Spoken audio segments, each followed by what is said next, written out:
গতকাল অন্তর্বর্তী বাজেট পেশ করে কেন্দ্র। আর লোকসভা ভোটের আগে মহিলা মন পেতে মরিয়া মোদী সরকার। অন্তর্বর্তী বাজেটে মহিলাদের জন্য একগুচ্ছ ঘোষণা।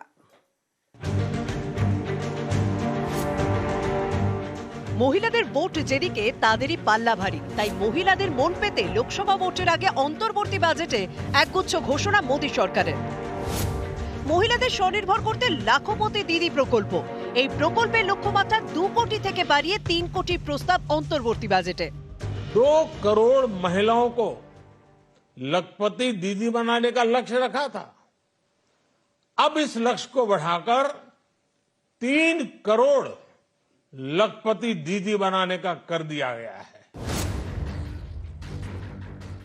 মেয়েদের ভোটটা পেতে হবে, এদিকে বোধহয় লক্ষ্যটা আগে একটু কম ছিল।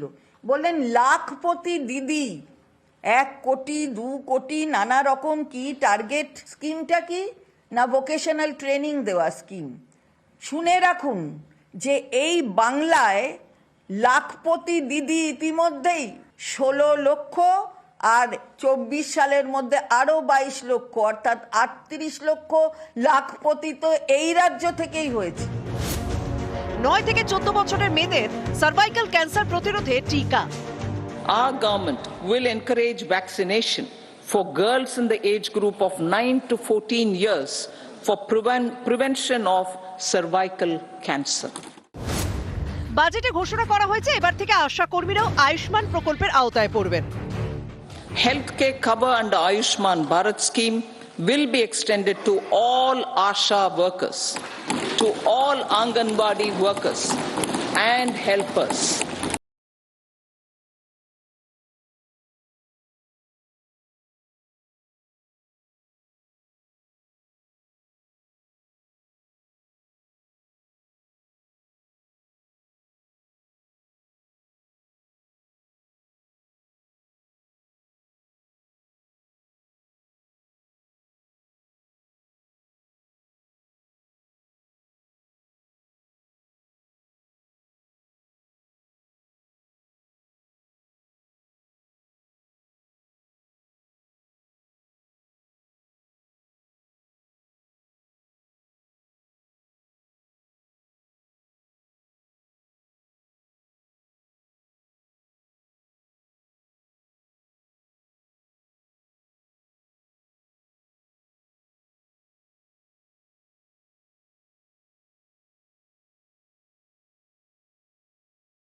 এদের উন্নতি হয়ে থাকে, এটাই যদি বিরোধীরা মনে করেন সেটাও তো উন্নয়ন।